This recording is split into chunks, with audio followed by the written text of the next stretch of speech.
வெக்கம் மானம் சூடு சொரணை ஏதாச்சும் இருக்காம? உனக்கு வெக்கம் மானம் சூடு சொரணை ஏதாவது இருக்கா? ரெண்டு பேரும் முட்டாளாகிட்டு மற்றவங்களுக்கு அதுக்கான லீடை கொடுக்காதீங்க. அடிக்கிறீங்க பாரு, உங்க கேம் பிளே வந்து சூப்பரா இருக்கு அப்படின்னு சொல்லுது. ஒரு மெச்சூர்டா வந்து ஹேண்டில் பண்ண முடியுது அப்படின்னு தான் சொல்லணும். நான் நல்லா, நீ உனக்கு பார்க்க நான் எப்படி இருக்கேன், சூப்பரா இருக்கேன், நீனும் பார்க்க நல்லா இருக்க அப்படின்னு சொல்லி ஒரு காமிக் சென்ஸோட முடிச்சதா இருக்கு.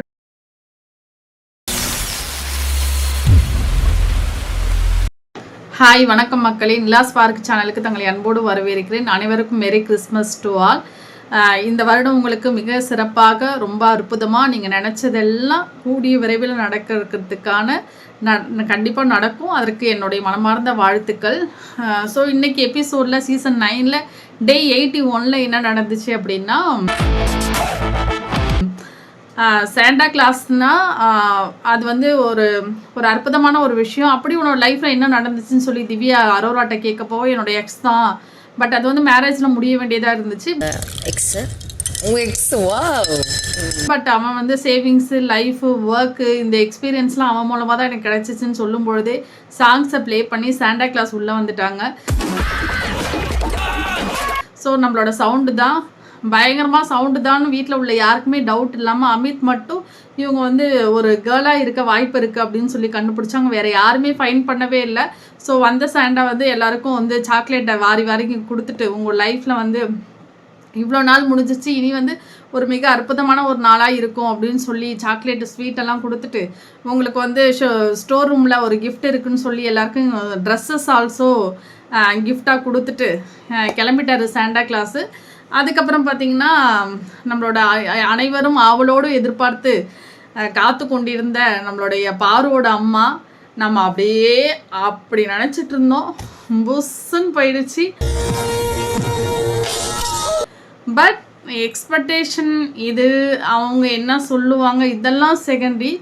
லைஃப்பில் ஒரு மெச்சூர்டான ஒரு பர்சன், எக்ஸ்பீரியன்ஸ் உள்ள பர்சன், பல அடிகள் வாங்கின ஒரு ஆள் எப்படி ரிப்ளை பண்ணுவாங்க, எவ்வளோ பெரிய விஷயத்தையும் எப்படி கடுகளவு சின்னதாக வந்து ட்ரீட் பண்ணுவாங்க அப்படின்றதுக்கு பாருவோட அம்மா தான் உண்மையான சீரியஸாக உண்மையான இன்ஸ்பிரேஷன் வந்து இவங்க தான். ஒரு அப்பாவால் இந்த அளவுக்கு பொறுமையாக டீல் பண்ண முடியுமா, ஒரு பிரதரால் இந்த அளவுக்கு ஒரு விஷயத்தை எடுத்து டீல் பண்ண முடியுமா, ஒரு ஃப்ரெண்டால் டீல் பண்ண முடியுமான்றதெல்லாம் தெரியவே இல்லை. இவ்வளோ பொறுமையாக அவங்க கண்ணுக்கு அவங்க மகன் மட்டும்தான் தெரிஞ்சிச்சு. அது பை த சுட்டிவேஷன், அந்த வீட்டில் இருக்கிற இன்ஃப்ராஸ்ட்ரக்சராக இருக்கட்டும், சுட்டிவேஷனாக இருக்கட்டும், இதுதான் க்ரியேட் பண்ணுது, அவங்களோட மைண்டை மாற்றுதுன்னு அவங்க புரிஞ்சுக்கிட்ட எக்ஸ்பீரியன்ஸாக. இது வந்து ஒரு ப்ளே, இது வந்து ஒரு கேம்.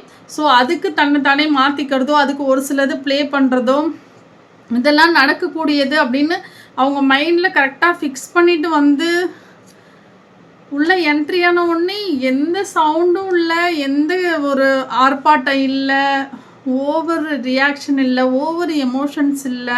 எப்படி இருக்கு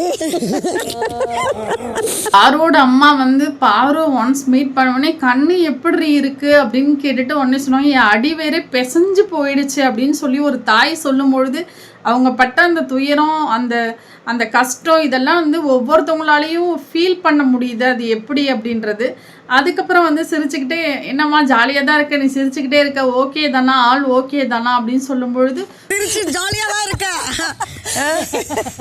துணிவே துணைன்னு சொல்லி ஒரு பாட்டு ஒன்று பாடினாங்க. செம்ம ஒரு மோட்டிவேஷ்னல் சாங்காக இருந்துச்சு. அதுக்கப்புறம் எதுவாக இருந்தாலும் சொல்லுமா, நீ ஓகே தானா, நான் ஓகே தான், எனக்கு எதுவும் பிரச்சனை இல்லை அப்படின்னு சொன்னது. நீ நல்லா இருக்கியா அப்படின்னு சொல்லி கேட்கும்பொழுது, எனக்கு என்ன, நான் நல்லா தான் இருக்கேன், நான் பார்க்கறதுக்கு நல்லா தானே இருக்கேன், நீனும் பார்க்க நல்லா இருக்க அப்படின்னு சொல்லி ஒரு காமிக் சென்ஸோட முடிச்சதா இருக்கட்டும். நான் நல்லா, நீ உனக்கு பார்க்க நான் எப்படி இருக்கேன், சூப்பரா இருக்கேன். அதுக்கப்புறம் வந்து எல்லாரும் ரவுண்டில் உட்காந்துருக்கும் பொழுது விக்ரம் வந்து, அம்மா இவன் வந்து எதையுமே சரியாக ஃபாலோ பண்ண மாட்டா ரூல்ஸ் எல்லாம் அப்படின்னு சொல்லும் பொழுது, அதெல்லாம் ரூல்ஸை வந்து கரெக்டாக ஃபாலோ பண்ணும், வார்த்தைகள்லாம் அப்படிலாம் விடவே கூடாது அப்படின்னு. அம்மா இவளை வச்சு மேய்க்கிறதுக்குள்ளே போதும் ஆகிடுது, ஆனால் எனக்கு அவளை ரொம்ப பிடிக்கும் அப்படின்னு சொல்லும் பொழுது அவங்க அம்மா நினச்சிருப்பாங்க, ஆமாம் உனக்கு பிடிச்சதெல்லாம் நான் பார்த்துட்டு தான்ப்பா வந்தேன், நீ என்னென்ன பண்ணுற அப்படின்றதெல்லாம் இல்லைம்மா, முன்னாடி மட்டும்தான் சண்டை போடுவோம், பின்னாடி போய் அவளுக்காக நான் நிறைய பேசியிருக்கேன் அப்படின்னு விக்ரம் வந்து சொன்னதாக இருக்கட்டும். அப்புறம் சப்பாத்தி வந்து தட்டில் வச்சுக்கிட்டு எல்லாருக்கும் ஒவ்வொரு வாய் ஊட்டி விட்டாங்க. அப்போ கமருதீனை கூப்பிட்டு உனக்காக தான்ப்பா வச்சுருக்கேன், வா நீ நினச்ச மாதிரி நல்லா ஹீரோவாகணும் நல்லா இருங்க, நல்லா முன்னுக்கு வாங்க அப்படின்னு சொன்னதாக இருக்கட்டும். நீ நல்லா நடிக்கிற, இன்னும் நல்லா நடிப்பு திறமையை காட்டி இன்னும் நீ மேலே மேலே முன்னேறி வா அப்படின்னு சொன்னது. வாழ்க்கையில் என்றைக்குமே நடிக்கக்கூடாது, ரியல் லைஃப்பில் நடிக்கக்கூடாது, அதுக்கு நீ உண்மையாக இருக்கணும், கரெக்டாக இருக்கணும், யாரும் நான் ஜட்ஜ் பண்ண முடியாத அளவுக்கு நீ இருக்கணும் அப்படின்னு சொல்லுது. என்ன வேணாலும் பண்ணிடலாம், எப்படி வேணும்னாலும் பண்ணிடலாம் அப்படின்னு இருக்கக்கூடாது, ஒரு சில விஷயத்தை இப்படி தான் பண்ணணும்னு இருக்குன்னு சொல்லி இன்டெரக்டாக சொன்ன மாதிரி தான் இருந்தது. ஸோ எது நடந்தாலும் அது நல்லது தான் நடக்கும். ஸோ நல்லது எது கெட்டது எது அப்படின்றத கரெக்டாக உரசி பார்த்து அதை நீ ஃபைன் பண்ணணும் அப்படின்னு சொல்லி இன்டெரக்டாக சொன்ன மாதிரி தான் இருந்துச்சு. அதுக்கப்புறம் வந்து போய் ட்ரெஸ்ஸை மாற்றிட்டு வா அப்படின்னு சொன்னோடனே அதில் எது நல்லதுன்னு உரசி பார்க்கணும்ல. இவ என்றைக்குமே ரூல்ஸ் ஃபாலோ பண்ணவே மாட்டா அப்படின்னு சொல்லி உடனே எல்லாரும் அப்படியே ஆரம்பிச்சிட்டாங்க. அதுக்கப்புறம் நெக்ஸ்ட் ஒன்று பார்த்திங்கன்னா, இவங்க அம்மா பேசிட்டு நிறையா அட்வைஸ் ரொம்ப கொடுப்பாங்கன்னு எதிர்பார்த்தோம். பட் அப்படி இல்லை, ரொம்ப மெச்சூர்டாக ஹேண்டில் பண்ணாங்க. ரொம்ப அந்த ரிலேஷன்ஷிப் ரொம்ப ஆழமானதாகவும் ரொம்ப அற்புதமாகவும் ரொம்ப சிறப்பாகவும் ரொம்ப அது எப்படின்னா அதை ஃபீல் பண்ண தான் முடியும் அப்படின்ற மாதிரி தான் இவங்களுடைய ரிலேஷன்ஷிப், அம்மா பொண்ணு அந்த ரிலேஷன்ஷிப் இருந்துச்சு. பட் நிறைய விஷயம் அந்த ஃபீல் நல்லா இருந்துச்சு. நெக்ஸ்ட் அவங்களோட ஃப்ரெண்டு ரியாவும் அவங்களுடைய இன்னொரு பாய் ஃப்ரெண்டு 2 பேரும் தான் வந்தாங்க.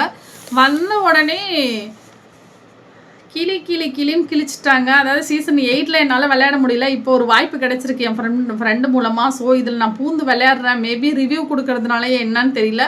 நெத்தி அடி சாணி அடி சாக்கடையெல்லாம் கரைச்சி மூஞ்சில் அரோராவுக்கு ஊத்துன மாதிரியே தான் இருந்துச்சு. நல்லா பேசினாங்க 2 பேருமே. என்ன கேட்டாங்க அப்படின்னா, எங்கே பார்த்தாலும் துஷாத்ன்னு சொல்கிறே, துஷாத்தை நீ லவ் பண்ணுறியா? ஆம் இல்லை அதை மட்டும் சொல்ல அப்படின்னு சொல்லும் பொழுது இல்லை அப்படின்னு சொல்லி அவங்க சொல்லிட்டாங்க. அப்புறம் எதுக்கு அவனை தூக்கி போடு, முன்னாடி இந்த அரோராவை தான் நாங்கள் எதிர்பார்த்துட்டு இருந்தோம், வா இன்னும் வா நல்லா பேசு, பாயிண்ட் பை பாயிண்ட்டாக கரெக்டாக பேசுகிற அப்படின்னு சொல்லும்போது, ஏன் எப்போ பார்த்தாலும் இந்த பார்வையே பிடிச்சிட்டு சுற்றுற, பார்வை தவிர இந்த வீட்டில் உனக்கு வேறு யாருமே இல்லையா, வேறு யாருமே உன் கண்ணுக்கு தெரியலையா அப்படின்னு சொல்லும்போது, பாரு மேலே ஏன் உனக்கு இவ்வளோ வெஞ்சன்ஸு, உனக்கும் உங்க மேலே ஒரு வெஞ்சன்ஸ் இருக்கு, நீயும் அவங்க இந்த வீட்டை விட்டு போ அப்படின்னு சொல்லி டைரெக்டாக கேட்கும்பொழுது என்ன தோணுச்சுன்னா, இவங்க இப்போ இவளுக்கு தான் வந்திருக்காங்களா இல்லை பார்வதிக்கு வந்திருக்காங்களா அப்படின்ற மாதிரி தான் ஃபீல் ஆச்சு. ஸோ எல்லா விஷயத்தையும் யார் வந்தாலும் பாருன்னு கண்டென்ட் எடுத்து பேசுகிற மாதிரியே தான் ஃபீல் ஆச்சு. செப்பரேட்டாக போகணும்னா நான் நினைக்கல, எப்படியும் போக மாட்டேன். பார்வை எதுக்கு எடுத்தாலும் எதுக்கு நாமினேட் பண்ணுற, அவளை வெளியில் அனுப்பணும்னு நீ எதுக்கு நினைக்கிற அப்படின்னா, இல்லை என்னையும் தான் அவள் வெளில அனுப்பணும்னு நினைக்கிறா அப்படின்னு சொல்லும்பொழுது, இல்லை உன்னை எப்படி அவள் ஒரு ரீசன் சொல்லி தான் பண்ணுறா, பட் நீ உனக்கு ஒரு வெஞ்சன்ஸ், பர்சனல் வெஞ்சன்ஸ் இருக்குது, அதை வச்சு தான் அவளை எப்போதுமே டார்கெட் பண்ணுறா அப்படின்னு. இல்லை அப்படிலாம் கிடையாது, நான் ஏன் லாஸ்ட் 2 வீக்காக கூட நான் பண்ணலை, எனக்கு ஏதாவது காரணம் இருந்தால் மட்டும்தான் நான் பண்ணுவேன்னு பொய்யை அடிச்சு விட்றது. உனக்கு வெக்கம் மானம் சூடு சொரணை ஏதாவது இருக்கா? வெக்கம் மானம் சூடு சொரணை ஏதாச்சும் முதல்ல நார்மல் ஹவுஸ்மேட்ஸாக நீ வா, ரொம்ப ஹைப்பர் ஆகிட்டு ரொம்ப இது பண்ணிக்காத. உன்னை மற்றவங்க நீ மற்றவங்களை எப்படி ட்ரீட் பண்ணுறியோ அப்படி தான் ஒன்று அவங்க பண்ணுவாங்க.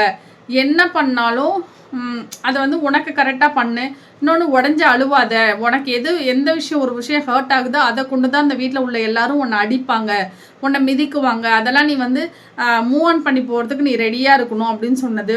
அப்புறமேல என்னென்னா, எது பண்ணாலும் உன்னோட மைண்டுக்கு கரெக்டாக இருக்கான்னு யோசிச்சு பண்ணு அப்படின்னு சொல்லும்பொழுது, அவரோட ஃப்ரெண்டு சொன்னார், இல்லை நீ எல்லாமே இங்கே பயாஸ்டாக இருந்து பண்ணுற மாதிரி தான் இருக்குது, முதல்ல அந்த ட்ரையாங்கிளை விட்டு வெளில வா அப்படின்னு சொல்லி அவரோட ஃப்ரெண்டு கூட இன்னொருத்தர் கரெக்டாக சொன்னார். என்ன சொன்னார்னா, பார்வதிக்கு முதல்ல நீ தேங்க்ஸ் சொல்லணும், இந்த ட்ரையாங்கிளை முடிச்சு வச்சதுக்கு அப்புறம் தான் நீ உன்னோட கேமே கரெக்டாக எடுத்து ஸ்டார்ட் பண்ணி ப்ளே பண்ணிட்டு இருக்க. ஸோ அவங்களுக்கு தேங்க்ஸ் தான் சொல்லணும். பார்த்தீங்கன்னா நீங்கள் பார்வதி தேங்க்ஸ் தான் சொல்லணும் அப்படின்னு சொல்லி அவங்க ஃப்ரெண்டு கரெக்டாக அனலைஸ் பண்ணி சூப்பராக செருப்பழல் அடித்த மாதிரி கேட்டாங்க. அதுக்கப்புறம் என்ன ரவுண்டாக உட்காந்து சபரிகிட்ட ஒவ்வொருத்தவங்களை பற்றி சொல்லுங்கள் அப்படின்னு சொல்லும்போது, சபரியை பற்றி 80 நாள் இவன் எப்படி தான் கடந்து வந்தானே தெரியல, பார்வதியோட மேட்டரில் தான் இவனை வெளியிலே தெரிஞ்சிச்சு அப்படின்னு சொல்லும்பொழுது, எனக்கு என்னென்னா அது சபரி மட்டும் கிடையாது, உன் ஃப்ரெண்டும் அப்படி தான், பார்வதின்ற ஒரு ஆளை மட்டும்தான் மூட்டையில் சுமந்துக்கிட்டு ஓடி வந்தது இவளும் தான், இவன் சபரி மட்டும் கிடையாது அப்படின்னு என் மைண்ட் வாய்ஸ் சொல்லுச்சு. அதுக்கப்புறம் என்னென்னா, அமித்துட்டு எப்போ பார்த்தாலும் பார்வதி கூடயே போயிட்டு இருக்காதிங்க, பார்வதி சொல்கிறே கேட்டுட்ருக்கேன். எனக்கு புரியல என்ன சொன்னீங்க. அவங்க அம்மா இருக்கும் பொழுது அந்த இடத்துல இன்னொரு தாயாக இருந்தால் அப்படி தான் மெச்சூர்டாக வந்து பிஹேவ் பண்ணுவாங்களா என்னன்னு தெரியாது. But Parvathi ma'am totally different. ரொம்ப ரொம்ப கிரேட். மேபி ப்ரொஃபஸர்ன்றதுனாலையும் ப்ளஸ் அவங்க நல்ல ஒரு மனைவியாக இருந்ததுனாலையும் ப்ளஸ் அந்த ரிலேஷன்ஸுக்கெல்லாம் ஒரு உண்மையாக இருந்ததுனாலையும் இவங்க மகளுக்கு ஒரு நல்ல தாயாக இருந்ததுனாலே தான் அவங்களுக்கு இந்தளவுக்கு ஒரு மெச்சூர்டாக வந்து ஹேண்டில் பண்ண முடியுது அப்படின்னு தான் சொல்லணும். அதுக்கப்புறம் பார்த்தீங்கன்னா பாரு வந்து என்னடி வெள்ளெல்லாம் நல்லா போயிட்டுருக்கா அப்படின்னு சொல்லி ரியாவை கூப்பிட்டு கேட்கும்பொழுது பாரு நல்லா தான் போயிட்டுருக்கு பாரு, ஒன்றும் பிரச்சனை இல்லை, அளவுக்கு மீறினால் அமுதமும் நஞ்சு, ஒரு அளவுக்கு மேலே போகும்பொழுது அது சரி தப்புன்னா நான் சொல்ல மாட்டேன், உன் மைண்டுக்கே அது நல்லா தெரியும், திரும்ப திரும்ப ஏன் அது நல்லா போயிட்டுருக்க, ஸோ இந்த ஷோவில் ரொம்ப டாப்பில் போகிறது யாருன்னா நீ தான் அப்படின்னு சொல்லும் ஓப்பனாக சொல்லிட்டாங்க. ஸோ நீங்கள் சூப்பராக போயிட்டு இருந்தீங்க, அது வந்து பாசிட்டிவ், அது வந்து ப்ளஸ்ஸாவோ மைனஸாவோ அதெல்லாம் செகண்டரி, பட் நீ தான் லீட் பண்ணிகிட்டு இருக்க அப்படின்றத ஓப்பனாகவே சொல்லிட்டாங்க. ஒரு விஷயம் உனக்கு வேண்டான்னா வெளில வந்துட்டு அப்படின்னா ஆமாண்டி நானும் வெளில வரணும் தான் நினைக்கிறேன் அப்படிங்கும்பொழுது வெளில வரணும்னு சொல்லிக்கிட்டே இருக்கே பாரு, ஆனால் வரமாட்டேங்கிறியே அப்படின்னு சொல்லி அவங்க சொன்னதாக இருக்கட்டும். உன்னோட குட் சைடு வந்து வெளில வரவே இல்லை, எல்லாமே பேட் சைடு மட்டும்தான் தெரியுது அப்படின்னா அப்போ குட் சைடு கொஞ்சம் கூட இல்லாமலாம் இந்த ஷோவில் இவ்வளோ நாள் ரன் பண்ணிட்டு வருவாங்க. சொல்கிறது தான் சொல்கிறியம்மா, கொஞ்சமாவது நியாயமாக சொல்லுமா.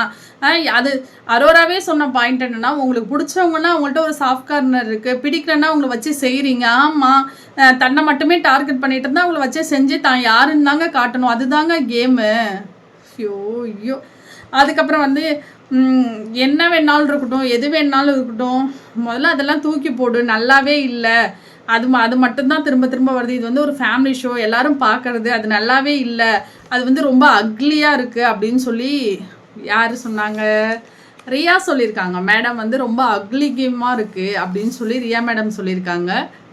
ஓகே இவங்க வந்தாலேப்பா வேண்டாம் அப்படின்ற மாதிரி. நெக்ஸ்ட் பார்த்தீங்கன்னா இவங்கெல்லாம் போயிட்டாங்க ஹாய் பை சொல்லிட்டு. நெக்ஸ்ட் வந்து கம்ரிதனோட ஃபேமிலி, அவங்க அக்கா அவங்களோட ஃப்ரெண்டு வந்தாங்க. ஸோ வரும்பொழுது பார்த்தாச்சு அவர் கேம் ப்ளே பண்ண போயிட்டாரு. அப்போ வந்து எல்லாம் வெல்கம் பண்ணும்போது பாரு வந்து ஹாய் அக்கா அப்படின்னு சொல்லும்போது நான் அக்காவா சரிம்மா அப்படின்னு சொன்னது வந்து ரொம்ப நக்கலாக இருந்துச்சு. அக்கா நைஸ். அதுக்கப்புறம் வந்து பார்த்தீங்கன்னா கேம்லாம் விளையாண்டுறதுக்காக கம்ருதீன் வந்து அவனோட ஃப்ரெண்ட் வையே மச்சான் என்னடா நல்லா இருக்கியான்னு சொல்லி அந்த பாண்டிங் சீரியஸாக நல்லா இருந்துச்சு. ரொம்ப இன்னைக்கு ஃபுல்லாக வழி நடத்தின இந்த ஷோ யார் அப்படின்னா பார்வதியோட அம்மாவும் கம்ருதீனோட ஃப்ரெண்டும் தான். செம்ம சூப்பராக ஹேண்டில் பண்ணாங்க.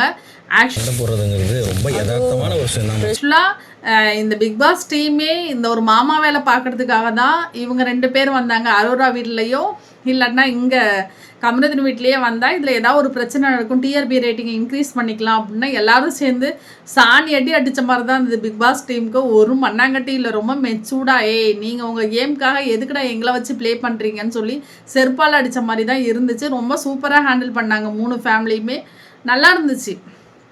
அப்போ வரும்பொழுது என்னை வந்து அக்கான்னு சொல்கிறா பார்வதி, தங்கச்சியா இல்லை ஏதாவது ஒன்று சொல்ல அப்படின்னா அது அப்புறமேல் பேசிக்கலாம் அப்படின்னு சொல்லும் பொழுது கம்ருதனோட அக்கா வந்து சொல்கிறாங்க. என்ன சொல்கிறாங்க அப்படின்னா ஏன்டா எப்போ பார்த்தாலும் திவ்யா கூட சண்டை போட்டுக்கிட்டே இருக்க, நீ சண்டை போடுறையே ஒரு நிதானம் இருக்கா உன்னோட வாய்ஸில், ஏதாவது கரெக்டாக பேசுறியா, தூக்கி இருக்கிறியே, இதெல்லாம் நம்ம வீடா, ஏமா உங்கள் வீடே இருந்தாலும் அதெல்லாம் தூக்கிலாம் இருக்கக்கூடாதுமா, நம்ம வீடு இல்லை சேர் எடுத்து இது பண்ணுறது அதெல்லாம் ரொம்ப ரொம்ப கெட்ட பழக்கம், அதை சொல்லி கொடுமா அவன் தம்பிக்கு, உங்கள் வீடாக இருந்தால் எல்லாத்தையும் தூக்கி இருக்கிறதுக்கு நீ அலோவ் பண்ணுவியா, என்னம்மா சொல்லி கொடுக்குற, யாருமா நீ எங்கேருந்துமா வந்த அப்படின்ற மாதிரி தான் ஃபீல் ஆச்சு அந்த அம்மாவை பார்த்து.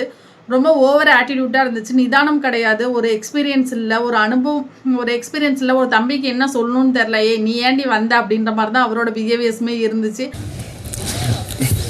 கண்ட்ரோல் பண்ணு. அதுக்கப்புறம் வந்து லைஃப்பை டிசைட் பண்ணுற இடம் இது கிடையாது, அதை வெளியில் வந்து பார்த்துக்கலாம், அது வந்து உன்னோட விருப்பம், அதை வந்து நான் எதுவும் சொல்ல மாட்டேன், பட் இந்த இடத்துக்கு எதுக்கு வந்த, கேம் விளையாடுறது தானே வந்த, ஜெயிக்கணும் தானே வந்த, அப்போ இண்டிவிஜுவலாக ப்ளே பண்ணு, மற்றதெல்லாம் வெளில வந்து பேசிக்கலாம் அப்படின்னு சொல்லும்போது அவரோட ஃப்ரெண்டு வந்து சொன்னாங்க, பார்வதியை பார்த்தல எப்படி கேம் அது வந்து ப்ளே பண்ணுது, அது வந்து யாராவது ஏதாவது வாய்ஸை ரைஸ் பண்ணும்போது ஏதாவது ஒரு வார்த்தை தப்பாக ஏதாவது பேச சொல்லு, இல்லை ராங்கான ஒரு வேர்டை சொல்லு, இல்லை திட்ட சொல்லு, தப்பான வார்த்தை சொல்லி, எதுவுமே கிடையாது, அப்போ அது எவ்வளோ சூப்பராக ப்ளே பண்ணுது, அதில் ஏதாவது ஒரு வேர்டு ஏதாவது தப்பாக வருதா, அப்போ நீ ஏன்டா இப்படி பண்ணுற அப்படின்னு சொல்லிட்டு அக்கா நான் பேசுகிறேன் கொஞ்சம் நேரம்னு சொல்லி கூப்பிட்டு போய் வச்சு கிளி இதுக்கு மேலே ஒரு ஃப்ரெண்டு தெளிவாக ஒரு ஷோவில் வந்து சொல்லவே முடியாது. கண்டிப்பாக நெக்ஸ்ட் சீசனில் இவரை மாதிரி ஒரு ஆளை கூப்பிடுங்க. இந்த மாதிரி மென்டலி கொஞ்சம் கொஞ்சம் பிரச்சனையாக இருக்கிற ஆளுங்கள்லாம் கூப்பிட்டுக்கிட்டு இங்கே போட்டு டார்ச்சர் பண்ணிகிட்டு இருக்காதிங்க எங்களுக்கு. அப்படின்னா ரொம்ப ஈஸியாக போயிடும். கேமை புரிஞ்சவங்களாக இருந்தால் சூப்பராக ப்ளே பண்ணுவாங்க. ரொம்ப ஈஸியாக போயிடும்ல நமக்கு ஒரு ரிவ்யூ பண்ணுறதுக்கு. அப்படியே கொஞ்சம் கொஞ்சம் நமக்கு கொஞ்சம் தெளிச்சு விட்டு போவோம். அப்புறம் ஏதோ சொல்லிகிட்டு இருக்கோம், இதையும் கொஞ்சம் சேர்த்து சொல்லுவோம். பாவம் நம்ம ஃபாலோவர்ஸ் வேறு எல்லோரும் ஏமாந்து போயிடக்கூடாது, அதுக்காக தான். அப்போ வந்து ஃப்ரெண்டு வந்து சொல்கிறாரு, டே எதுவாக இருந்தாலும் லிமிட்டாக நடந்துக்கோ, அமுந்தது அளவுக்கு மீதுனால் அமுதமும் நஞ்சு தான். 80% உனக்கு கேர்ள் ஃப்ரெண்ட்ஸ் இருக்குதுன்னு சொல்கிறாங்க. அப்போ அந்த ஃப்ரெண்ட்ஸுக்கெல்லாம் உன்னை பிடிக்கணும், அவங்கெல்லாம் பார்த்து உன்னை முகம் சொல்லிக்கிற மாதிரி இருக்கக்கூடாதுல்ல. எனக்கு 80% ஃபேன் பொண்ணுங்க தான் இருக்காங்க அப்படின்னு சொன்னது. ஃபேமிலி ஆடியன்ஸ்லாம் உனக்கு அப்போ வேண்டாமா? ஸோ அதுக்கு தகுந்த மாதிரி நீ நடந்துக்கோ. கேமரா இருக்கிறது உனக்கு தெரியுமா தெரியாதா? அந்த ஃபீல் இருக்கா இல்லையா? இல்லை மச்சான் அங்கே வந்தோடனே இங்கேயே வாழ ஆரம்பிச்சிட்டேன். வாழ ஆரம்பித்ததெல்லாம் இருக்கட்டும்டா, இதை கடந்து வெளியில் உனக்கு ஒரு லைஃப் இருக்குது, நீ வா நம்ம படம் பண்ணுவோம், நிறைய இது அடுத்தடுத்த கட்டத்துக்கு நம்ம மூவ் ஆகும் அப்படின்னு சொன்னது. ஸோ அதுக்கடுத்து வந்து கானா வினோத்தையும் ஒன்றையும் வச்சு தான் நான் பேசணும். அவனுக்கும் உனக்கும் உள்ள பாண்டிங் செம்மையாக இருக்குது, சூப்பராக இருக்குது. இதை வந்து நல்லா மூவ் ஆன் பண்ணி போங்கன்னு சொல்லிட்டு அரோராவை பற்றி சொன்ன விஷயங்கள் தான் நோட் தட் பாயிண்ட். என்ன சொன்னார்னா, மற்றவங்களை டிபெண்ட் பண்ணியே அந்த பொண்ணு போகுது. 2 விஷயத்தை உன்னை வச்சு மட்டும்தான் அதை ட்ராவல் பண்ணி போயிட்டு இருக்கு. இன்னொன்று வந்து வீக்கெண்டில் என்ன பேசணும், ஹவுஸுக்குள்ளே என்ன பேசணுன்றதெல்லாம் பாயிண்ட்டாக எடுத்து வைக்கிறதுல ரொம்ப தெளிவான பொண்ணு. ஸோ அதோட கேமை நீங்கள் வளர்த்து விடாதீங்க. அதுமாரி உனக்கு ஒரு இடத்துல நடந்தது, எனக்கு ஒரு இடத்துல உங்களோட ப்ளேவை நீங்கள் பண்ணுங்கன்னு சொல்லி நெக்ஸ்ட் கானா வினோத் கூட வச்சு பேசினது. நீங்கள் 2 பேரும் சேர்ந்து விளையாடுங்க. நீங்கள் 2 பேரும் ஃபினாலே வரதுக்கான சான்சஸ் இருக்குது. கேமில் அடிச்சுக்கோங்க, பிடிச்சிக்கோங்க, என்ன வேணாலும் பண்ணிக்கோங்க. நான் உங்களோட பாண்டிங் அதிகமாக இருக்குன்னு ஏன்னா வெளியில் ஓட்டிங் அதிகமாக இருக்குது, பிஆர் டீம் வச்சுருக்க வினோத்துக்கு ஓட்டிங் அதிகமாக இருக்குன்னு எல்லாரும் வரவனுங்களாம் வினோத்து கூடயே கோத்து அமித்துக்கும் வினோத்துக்கும் சம்மந்தம் இல்லை, கோத்து விட்டு போகிறீங்க. இவங்க 2 பேருக்கும் ஒரு இன்டெரக்டாகவே ஒரு ஹைட் அண்ட் சீக்காக ஒரு ஃப்ரெண்ட்ஷிப் இருக்கும். அது பார்க்கவும் நல்லாயிருக்கும். விட்டு கொடுத்ததில்ல. 2 பேரும் தப்பாக வேறு இடத்துல பேசினதில்லை. பட் வினோத்தோட ஒய்ஃபும் இதே தான் சொன்னாங்க, இவரும் அதே தான் சொல்கிறது. அது வந்து கரெக்டான ஒரு விஷயந்தான். 2 பேருமே நிற்கணும் ஃபைனல்ஸில், அதுதான் என்னோட ஆசை. அதுக்கப்புறம் வந்து அரோராவை பற்றி தான் நான் ஒன்று சொல்லணும். என்னென்னா, எந்த இடத்துல என்ன பேசணும், எப்படி பேசணும், எதை சொன்னால் கரெக்டாக ஆக்செப்ட் பண்ணிக்குவாங்கன்றது அதை வந்து சொல்லணும் அப்படிங்கிறது ஜித்து ஜில்லாடி அப்படின்னு சொல்லிட்டு அவர் ஃப்ரெண்டு சொன்னார். அதுக்கப்புறம் வந்து கேம் பிளேயில் என்னத்தை எக்ஸ்டெண்ட் பண்ணணும், என்னத்தை கூட்டணும், என்னத்தை குறைக்கணுன்றதும் அதுக்கு நல்லாவே தெரியும். அதனால் அது எல்லாரையும் உங்களை நல்லா ஏமாத்துது. அது பக்கமே நீங்கள் திரும்பாதீங்க, உங்களோட கேமை நல்லா விளையாடுங்கன்னு சொல்லி ஒரு நல்ல அட்வைஸ் சொன்னாள். அதுக்கப்புறம் வந்து பார்வை கேட்டாங்க, டேய் பயம் பார்வை கூப்பிட்டு அவங்க ஃப்ரெண்டு அவர் என்ன சொல்கிறான்னா, இப்போ கமருதி நான் வாங்கிட்டா சொன்னா நீ போட்டு குழப்பிக்குவேன், நான் பார்வதி வச்சுட்டே சொல்கிறேன் அப்படின்னு சொன்னது 100% கரெக்ட். ஏன்னா ஃப்ரெண்டுக்கு நண்பனை பற்றி நண்பனுக்கு தெரியாதா என்ன, உடனே கன்ஃபியூஸ் ஆகிட்டு அப்படி சொன்னா இப்படி சொன்னா அது சொன்னா இது சொன்னான்னு பார்வதிகிட்ட போயிட்டு மேக் பண்ணி அதையே ஒரு கண்டென்ட்டாக க்ரியேட் பண்ணிட்டு இருப்பாப்ல. ஒன்றும் தெரியாதுன்னு சொல்லி 2 பேரையும் வச்சு சூப்பராக சொன்னார். எப்படா போயிட்டு இருக்கு அப்படின்னு சொல்லி பார்வை வந்து அவங்க ஃப்ரெண்டுகிட்ட கேட்கும்பொழுது, அப்பா அம்மாவா இருந்திருந்தா இந்த இடத்துல நான் பேசுவேன் உங்ககிட்டன்றதுலாம் எனக்கு தெரியாது. அம்மாவா நான் இருந்தேன்னா அப்பாவா இருந்தேன்னா உங்ககிட்ட கூட நான் வரமாட்டேன். அதை கடந்து ஒரு ஃப்ரெண்டுன்னும் போது அவனோட எமோஷனலுக்கு நான் வந்து அங்கே வந்து ஒரு சப்போர்ட் பண்ணுறேன், நான் அதை ஆக்செப்ட் பண்ணுறேன், அதை புரிஞ்சுக்கிறேன், அதை வேல்யூ பண்ணுறேன். இந்த மாதிரி விளையாடாதீங்க. மோர் தென் ஃப்ரெண்ட்லி அப்படின்னா அதுக்கு ஒரு லிமிட்ஸ் இருக்குது, அதை கடந்து போகாதீங்க. இந்த ஷோ வந்து எல்லாரும் பார்க்குற ஒரு ஷோ. அதை வந்து நான் இதுக்கப்புறம் வந்து ஓப்பனாக ரொம்ப சொல்ல முடியாது. சரி தப்புன்னு உங்களுக்கு எது தெரியுதோ அதை மட்டும் ப்ளே பண்ணுங்க அப்படின்னு சொல்லி இவங்க யாருக்கிட்ட பாருக்கிட்டே சொன்னாங்க, தயவுசெய்து அவகிட்டேருந்து ரொம்ப தள்ளி இருங்க அரோராட்டேருந்து.